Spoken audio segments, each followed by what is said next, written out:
pelo mundo inteiro e anunciai o Evangelho a toda criatura. Quem crer e for batizado será salvo. Quem não crer será condenado. Os sinais que acompanharão aqueles que crerem são estes: expulsarão demônios em meu nome, falarão novas línguas, se pegarem em serpentes ou beberem algum veneno mortal, não lhes fará mal algum. Quando impuserem as mãos sobre os doentes, eles ficarão curados. Palavra da salvação.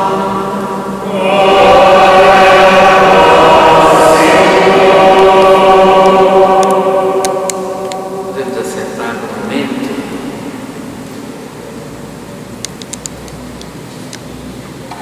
Queridos irmãos, queridas irmãs, a Igreja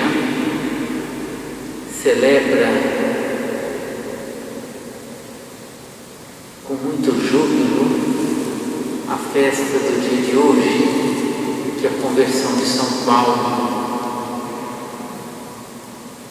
Um homem que tem um itinerário muito bonito, que é modelo e testemunho para todos nós cristãos. No Evangelho de ontem, do domingo da Palavra de Deus, Jesus pedia que nós nos convertêssemos e crescêssemos no Evangelho.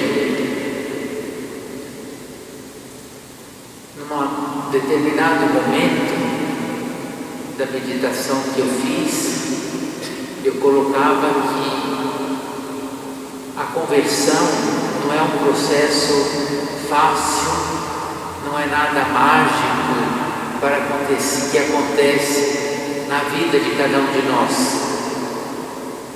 E citei São Francisco, porque está muito mais próximo de cada um de nós, para dizer assim que ele, no testamento dele, ele deixa muito claro que a vida dele foi um passar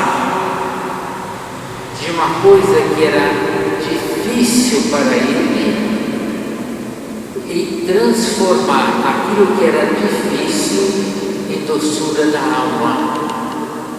Ou seja, o leproso para São Francisco foi assim. Voltando em São Paulo, nós vamos perceber que o itinerário dele também foi parecido com o de São Francisco. Ou São Francisco se inspirou em São Paulo para poder fazer esse trajeto de conversão. Para isso eu queria perguntar assim a cada um de nós, quem foi São Paulo? E ele mesmo dizendo para nós, a partir da primeira leitura, ou também da leitura opcional que nós temos para a festa de hoje. Ele fala que ele é judeu, nascido em Tarsa, na Cilícia, discípulo de Gamaliel, pertencente a essa escola de Gamaliel, instruído com todo o rigor da lei e zeloso pela causa de Deus. É muito importante a gente perceber que São Paulo era zeloso pela causa de Deus. Perseguiu até a morte os que seguiam o caminho de Jesus, prendendo-os e jogando-os na prisão, e disso testemunhou a elite sacerdotal e o conselho dos anciãos. O Papa Francisco, em 2019, comentando esse fato de São Paulo perseguir os cristãos, ele pediu para a gente se colocar no lugar dos perseguidos e perceber quanto é duro nós sermos perseguidos e Paulo, numa leveza de espírito, numa franqueza e numa confiança total e absoluta no Deus da vida, no Deus de Jesus Cristo, ele confessa isso para nós. Ele herdou da sua casa paterna não somente a nobilidade, a nobreza de uma família, mas também um grande acervo da cultura que recebeu na sua casa e, sobretudo, uma intensa, fecunda instrução religiosa. Como que nós enxergamos a conversão ou a transformação de vida de São Paulo? Diante das portas de Damasco, vê face a face o seu grande adversário, o crucificado. Cai por terra, ouve uma voz que o chama: Saulo, Saulo, por que me persegues? E ele pergunta: quem és tu? Ele fala: ouve a voz: eu sou Jesus, o Nazareno, a quem tu estás perseguindo. E aqui vem o salto de São Paulo. Que devo fazer? Pergunta Paulo. Homem aberto, homem preparado para acolher a boa nova do chamado do Senhor na sua vida. Levanta-te e vai a Damasco. Ali te explicarão tudo o que deve fazer. E ele, muito leve e solto, desce da sua posição de seguidor de um Deus legislador e começa a perceber na sua vida, na sua história,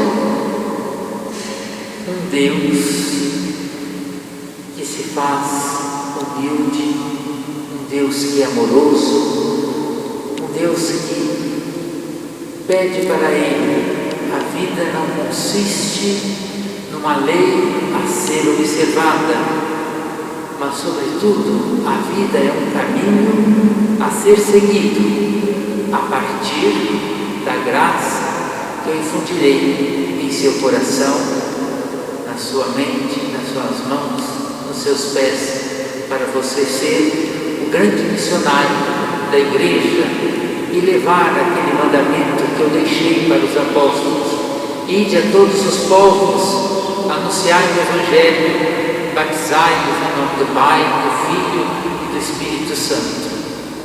Paulo se abre a isso e põe em prática esse mandamento do Senhor e essa acolhe o Senhor na sua vida. O que nos deixa ele como ensinamento? São várias cartas que São Paulo escreve. Acredito que 2 cartas e 2 versículos muito fortes, um da carta aos Romanos e outro aos Gálatas. São Paulo vai dizer assim para nós, que nós não seremos salvos pelas nossas obras, mas pela fé em Cristo Jesus. E insiste nessa fé em Cristo Jesus. E por que ele insiste na fé e não nas obras? Porque ele disse assim, que somos acolhidos e justificados na misericórdia de Deus a partir da fé que nós temos no Filho que Ele enviou ao mundo. Então a necessidade da fé para podermos alcançar a nossa salvação e a justificação e a misericórdia de Deus. Na carta aos Gálatas, é uma leitura que até nós fazemos e lemos e proclamamos no dia da festa de São Francisco. São Paulo vai dizer assim: não quero me gloriar a não ser na cruz de nosso Senhor Jesus Cristo. Implica dizer que tudo para São Paulo, o máximo da sua vida está na cruz. Mas está na cruz porque ele tem fé. Então fé e cruz são mãos que se unem uma a outra para dizer: aqui está a minha conversão, a fé em Cristo e a fé na cruz de Cristo também, para poder agir na minha vida, na minha história. São Paulo ensina outras coisas importantes a cada um de nós. Há uma passagem na carta do 2 aos Coríntios, onde ele vai dizer e nos ensinar: a cada um de nós basta a graça de Deus. Essa graça de Deus é para dizer assim, o quanto a gente tem que perceber Deus agindo na nossa vida. Muitas vezes nós queremos agir por nós mesmos. Então ele fala: eu sinto na minha carne como se tivesse um espinho sempre a me incomodar, para que eu não tenha orgulho de mim mesmo, mas que eu perceba a presença de Cristo, a presença de Deus agindo em mim e eu não seja orgulhoso. E aí ele suplica para que esse espinho saia. E o Senhor lhe diz: não se preocupe, a você basta a tua graça. Nossas dificuldades na vida são muitas. Muitas vezes queremos limpá-las a nosso lado. Lembre de São Paulo: basta a graça de Deus e Ele vai nos ajudar. Para mim morrer é lucro, para mim viver é Cristo e morrer é lucro. Paulo pensa aqui na passagem do bom ladrão. O bom ladrão que morre junto com Cristo pede a ele: ainda lembre-se de mim quando estiveres no paraíso, lembre-se de hoje quando estiveres comigo, quando estiveres no paraíso. Ele fala para ele: estarás comigo ainda hoje nesse paraíso, porque por isso para ele o lucro era estar com Cristo. E Paulo faz esse apelo. Paulo também lembra que nós devemos completar na nossa vida aquilo que falta ao sofrimento de Cristo. Cristo sofreu por nós, Cristo se entregou por nós, mas Ele deixou um caminho aberto para que a gente pudesse percorrer com Ele. E sofrer com Ele quer dizer: eu estou com Ele por inteiro, eu estou com Ele para que Ele seja em mim a pessoa mais importante da minha vida. É isso que São Paulo está nos ensinando nesse momento. E ele fala também a fidelidade de Cristo. Como é importante a nossa fidelidade a Cristo Jesus. E ele fala assim: se eu for fiel, o combate será bom. Combate no sentido de a luta, o trabalho, o exercício. Bom, porque junto comigo está o Senhor. Eu termino a minha carreira, mas eu guardo a fé que provém de nosso Senhor Jesus Cristo. Se nós olharmos os escritos paulinos, nós vamos perceber a centralidade de Cristo na vida de Paulo depois da sua conversão. Cerca de 380 vezes nas cartas paulinas há a palavra de Cristo, ou Jesus Cristo, ou Deus, nos escritos de Paulo. com a centralidade da vida de Cristo na vida dele e a abertura dele para Cristo também.